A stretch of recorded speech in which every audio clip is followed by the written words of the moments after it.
I am sitting in my RV outside a cafe with free internet access typing this.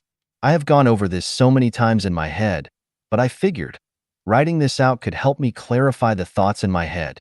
I abandoned my family a little over a week after D-Day. Wife 36 years old and me 37 years old and daughter 13F. It's now almost 6 months since that day. I discovered her affair by chance. I was totally clueless. I believed we had a good marriage. Plenty of intimacy. We would talk about stuff for hours. We had date night regularly. We had shared and individual hobbies. We were healthy, in fairly good shape. It was good? Or maybe it was just me thinking that. My wife, let's call her Eve, she cheated, so she obviously preferred another man. Not me. And if she could betray me like that, she couldn't possibly love me. Here I was thinking she was my best friend. I guess not. In hindsight, I can see that I probably saw things through rose-tinted glasses. I actually believed that my family cared about me. I believed I was loved. I was the fool, I guess. I came home late from work. There was a safety training seminar I had to attend. She was sleeping on the sofa and a message with some emojis popped up on her phone. Emojis like I would use when I message her? WTF? I snooped and I found out what had been going on for at least 5 months. I knew the AP, let's call him Adam. He was a work colleague of hers. I had even been to a barbecue at his house and met his family. He was married and had 3 children. The youngest, just 2 years old. While reading the messages, something just snapped in my head. It fundamentally changed me. Over the course of reading their messages, I went from loving Eve more than anything to hating her to just going blank. Not just about her, but everything. Totally numb. I took pictures of the messages and went to bed. I didn't sleep at all. I just stared at the ceiling. Eve was pissed the next day that I went to bed without waking her up. She complained about neck pain from sleeping on the couch all night. I wasn't really listening. I just remember thinking how everything was muffled, as if someone had turned down the volume on the world. I was kind of surprised about how little I cared. I felt practically nothing. I should be angry, right? During breakfast, I didn't say a single word. My wife and daughter chatted away. They didn't seem to notice anything different about me, or even acknowledge me. But I definitely didn't feel like myself. I felt like I was someone new, someone I didn't know or understand, wearing a suit of the old me. I went through all the daily motions. I went to work, did all the normal stuff. The only difference is I sort of stopped talking. Sadly, I realized that nobody seemed to even notice. It's like I wasn't even there. I started to understand that Eve and my daughter didn't really love me.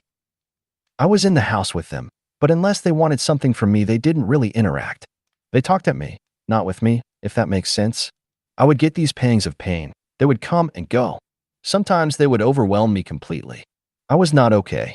I walked around like this for 5 days before Eve asked me if something was wrong during dinner. I had maybe uttered 3 words in total to her and my daughter in that period. I didn't even answer her question. I just made a "I'm okay" / "don't know" face, then continued eating. She seemed okay with that. The next day, I didn't go to work. I work for the local power company. I fix power lines and such. I packed up some random stuff plus my camping / hunting gear. I didn't really have a plan. I put it in my car and walked around the neighborhood for a while. I ended up at the kitchen table waiting for the wife to come home. She came home with a few bags of groceries. She immediately started talking about her day while unpacking. I just sat at the kitchen table in pain.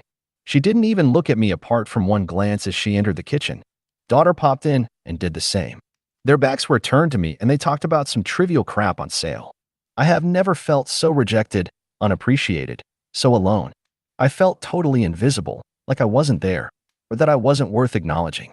I was thinking back on our lives and all I could see was that they didn't care about me at all.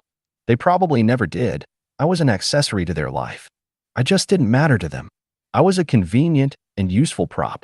I was hit with a wave of pain. I cried. Still, they didn't notice, so I got angry, very angry. I had a glass of water in front of me. I stood up and threw it hard at the tiles over the sink. It just exploded. Glass shards rained over everything. They both turned around angry. What the H? They froze, unsure what to do when they saw my contorted, tear-soaked face. It was uncomfortably quiet for a long while before I spoke. Eve, I know all about your cheating with Adam. I was surprised how clear it came out since I was clenching my jaw so hard it hurt. My daughter looked at Eve. What? Is that true, Mom? Eve starting to try to explain. She briefly glanced at me and said, "Sorry, I can explain." Then she turned back to our daughter, and they started arguing. Again, it was like I was invisible or something. "Hello. Glass thrower here." After a few minutes watching their increasingly heated argument, I just walked out and got in my car.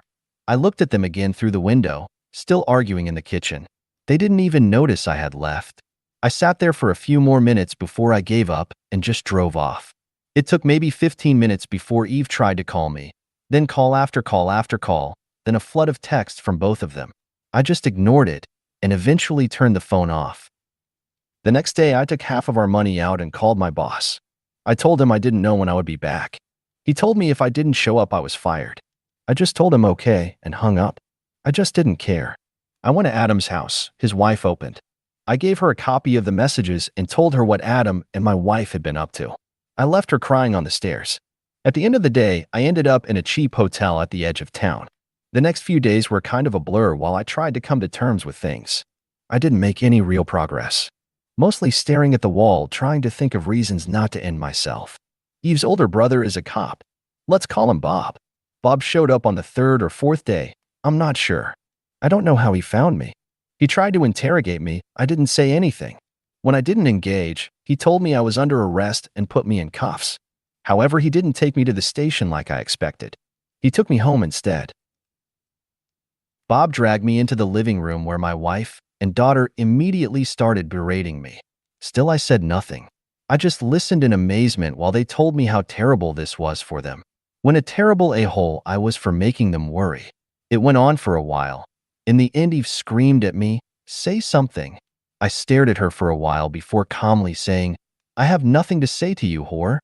Bob freaked out and slammed me against the wall, screaming at me to not talk to his sister that way. I got a lot of satisfaction out of Bob's violent reaction. I don't know why.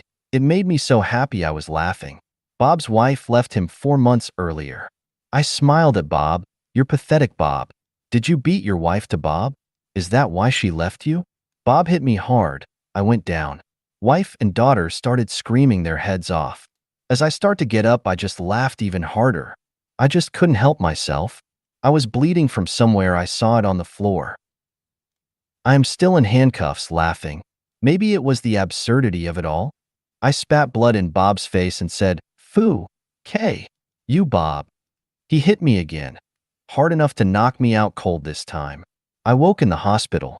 I puked all over the floor the second I opened my eyes, so I knew I had a concussion. Eve, Bob, and my daughter was there. They were talking at me. I was too confused to make it out. A nurse appeared and asked them to leave. She got me a pan to puke in and called someone to clean. While she was taking my pulse, I told her that my family put me here and that they were not to come anywhere near me. That if they came back into the room, I would leave. I would just run away. She argued kind of sternly that running, or even getting up, was a really bad idea for me. But she would talk to security. I didn't see them again in the hospital. It was bliss. Finally, I felt a little at peace. I could think. I was thinking about maybe reporting Bob to get him fired, but it's a small town. His colleagues would probably cover for him. I considered confronting my wife, but that didn't make any sense to me either. I decided to disappear, to turn into a ghost. I wanted nothing to do with these people ever again. I made a letter to each of them. I warned Bob that if he ever bothered me again, I would report him. I told my daughter that Eve had betrayed me and that she would be without a father from now on. To Eve, I made a longer letter. I try to be as practical as possible. I told her to sell the house, that I won't be paying the mortgage or utilities anymore, etc. I told her reconciliation, or even contact, was impossible, especially after she had sent her brother to drag me back and beat me senseless in front of them. I explained that I won't do anything for her ever again, so if she wants a divorce, she will have to arrange it. I told her I will disappear, and I don't want to be found. That if she interferes with my life again, I will simply end myself. That we will never speak again. I ended it with how much she had hurt me. I really regret giving her that last sentence. It's like I let her steal a little bit more of me, like I let her give me a little more pain. In the hospital, I made a plan on how I could disappear. Eve gave the hospital some fresh clothes that they forwarded to me. Then one evening, I just went out the rear fire escape. I triggered some kind of alarm. I was panicking a bit, but thankfully no one stopped me. I got back to the hotel to pick up my car. I traded it with a small RV and set off. I got a new phone. The only person I called was my father. I told him everything and told him if he gave my new number to anyone, I would become totally unreachable, forever. He could call me if he needed to reach me if I needed to sign something. Other than that, I wanted to be left alone. For the first few months, I grieved the loss of my old life, but I came to realize that I grieved the loss of a fantasy, a memory that only existed in my head. The loving wife and daughter, the family, friends. It was all just an illusion in my head. These people never really cared for me. Over time, I started to rebuild a sort of life. Only this time, I was a total ghost. I ghosted all of society. Now I am only a box. I rent a safety deposit box to keep valuables and cash. I do odd jobs for money. I hunt and fish and scavenge. My money consumption is insignificant, so my cash reserves are actually growing. I don't pay taxes. I don't have a bank account. 10 people ask my name, I answer. People call me Fred. It's not my name. I go out of my way to not contribute to society or anything else for that matter. I am still invisible, like I was in my family. At least now I am invisible to strangers, not people that claim to love me.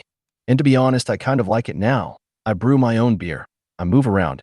I have no obligations. I work when I want. I spend a lot of time in nature just relaxing. I have a few friends that I hunt and fish with. I am in amazing shape, the best shape of my life actually. All in all, my life is getting better. At least now Noon is using me for nothing but their own benefit while pretending they care about me. I don't know what happened to my wife and daughter, my old friends, or the rest of the family. I don't know if I am divorced now or if I owe child support. I don't know what happened to the house. I don't really care. My father has tried to give me information a few times, but I shut that down hard. He is the only one I speak to occasionally from my old life. I feel free, relaxed, content. I could say happy even. I don't have much, but I don't need much. When I get to the end of the line, I will sell everything and burn the rest of my money. I will make sure there is nothing of value left, nothing left to remember me by. Then I will walk into a national park without Noon ever knowing and disappear forever.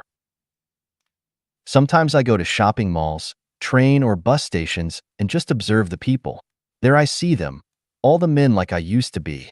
The men that are sacrificing themselves to a society and families that don't give a shit about them. Men that work themselves to death without any recognition or gratitude from anyone.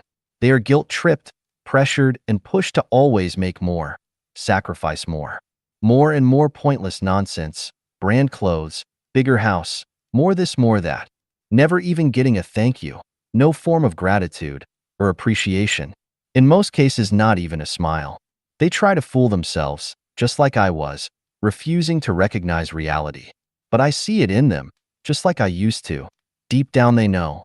I recognize their empty million-mile stare. I used to have the same one. This felt nice to get off my chest. Thank you for listening.